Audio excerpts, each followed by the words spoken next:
국가교육위원회를 별도로 가지고 있는 나라는 거의 없어요. 필요합니까, 우리나라에? 아, 필요합니다. 헌법기관 쪽으로 올라가야 돼요. 정치권의 영향을 받을 가능성이 굉장히 높다라는 게 독립기관이 되지 않으면 대통령 직속기구예요. 자원도 없고 아무것도 없고 정말 우리는 미래가 교육위에는 없어요.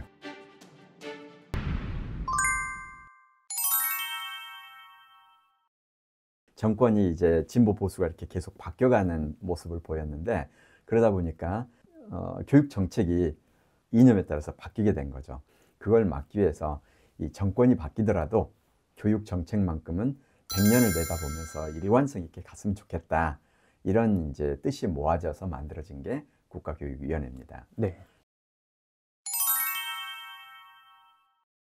총 21명의 위원 중에서 정치권의 영향을 받을 가능성이 굉장히 높다라는 게 14명 정도 됩니다. 예.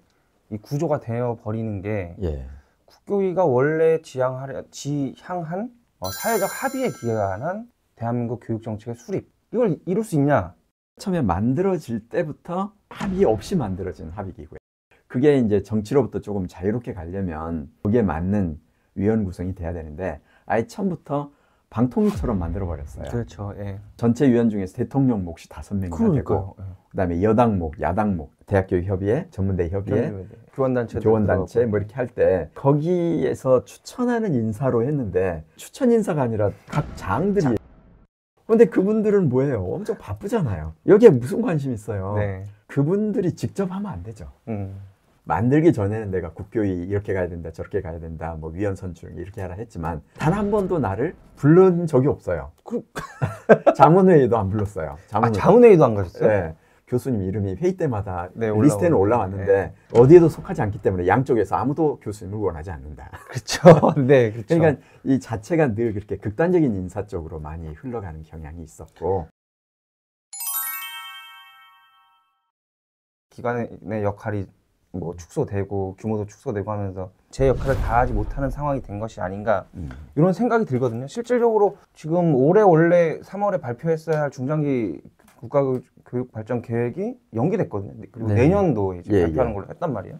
업무 추진이 안 된다라는 이 단적인 예잖아요. 이게 그러니까 내부의 인원 구성에 대한 문제가 제일 크다고 봐야 될까요? 그렇죠. 지금 현 위원회 같은 경우에는 원래는 민주당에서 바로 법을 통과시켜가지고 자기네 정권 하에서 바로 위원회 구성까지 하려고 그랬어요. 그렇죠.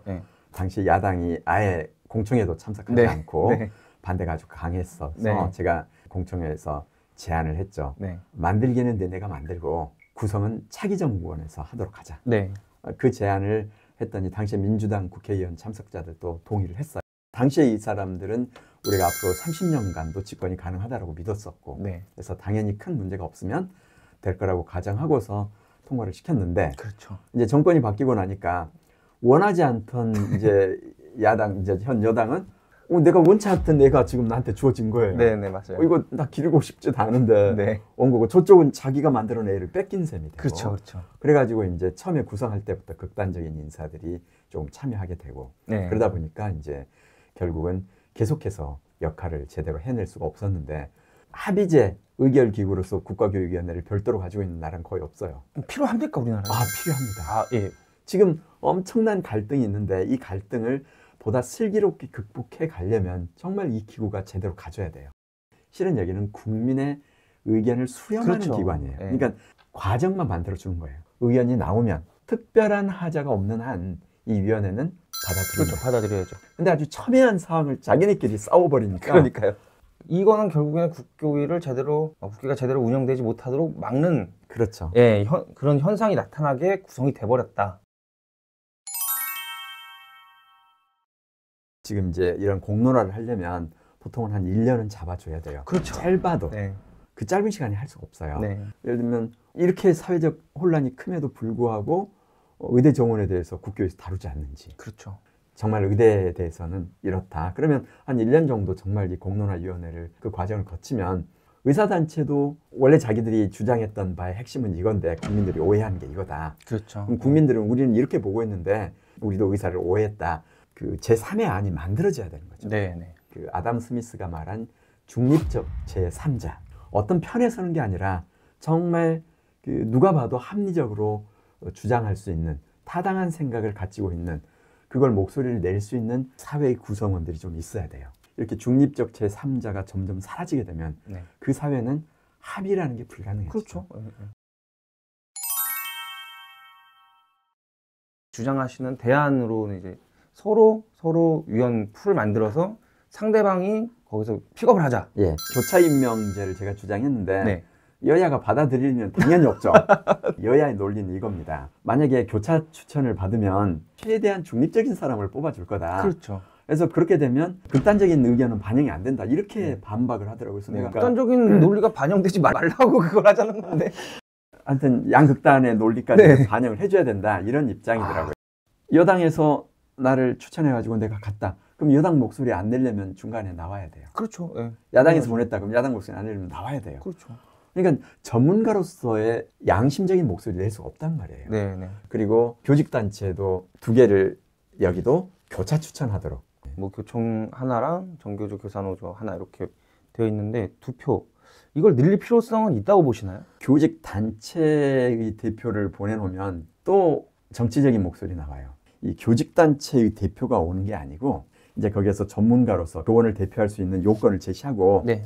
차라리 공모를 하자. 정한 기준에 맞으면 거기서 로또로 뽑으면 되죠.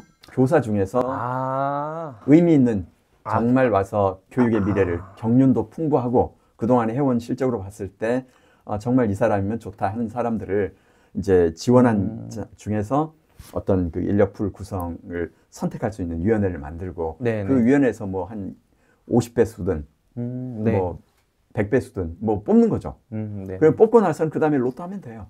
그러면 이 교원은 정말 교직 단체의 어떤 이념 성향을 반영하는 게 아니라 정말 교원의 관점에서 가야 될 전문성을 가지고 자기의 경험을 얘기할 수가 있겠죠.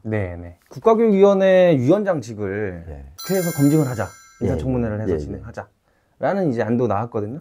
여기에 대해서는 이전부터 그렇게 말씀하셨던 걸로 제가 기억을 하는데 인사청문회가 지금 아시다시피 완전히 사람을 박살내는 장소잖아요. 그래서 검증이 좀 이상하죠. 그런 인사청문회를 하기보다는 백업 체크는 따로 하고 공개적인 인사청문회에서는 이 사람의 어떤 업무 수행 능력, 전문성, 그다음에 열정과 어떤 소명의식 이런 걸 검증해 줄 필요가 있겠죠. 근데 지금은 아무튼 인사청문회 하면 뭐 그냥 서로가 결국에 정권 바뀌면 상대방한테 계속 화날 수 없는 거 아닙니까 결국에는? 그래서 그건 그렇게 썩 바람직해 보이죠. 도입하더라도 업무 중심의 역량과 능력을 더 철저히 검증할 수 있는 방안으로 진행하는 게 좋겠다. 지위와 위상과 관련된 건데 헌법기관 쪽으로 올라가야 돼요. 헌법기관으로요? 독립기관이 되지 않으면 아무튼 대통령이 임명하는데 대통령 직속기구예요. 그렇죠. 그럼 어떻게 대통령을 벗어날 수 있겠어요? 중장기 발전 내봐야 무슨 의미가 있어요? 그렇죠. 대통령 공약으로 이게 들어있는데 정말 우리는 미래가 교육에는 없어요. 자원도 없고 아무것도 없고 오로지 살 길은 교육이라면 정말 좀 그렇게 해가지고 만들어 줬으면 좋겠다. 이제 헌법기관으로. 그렇게 좀 생각을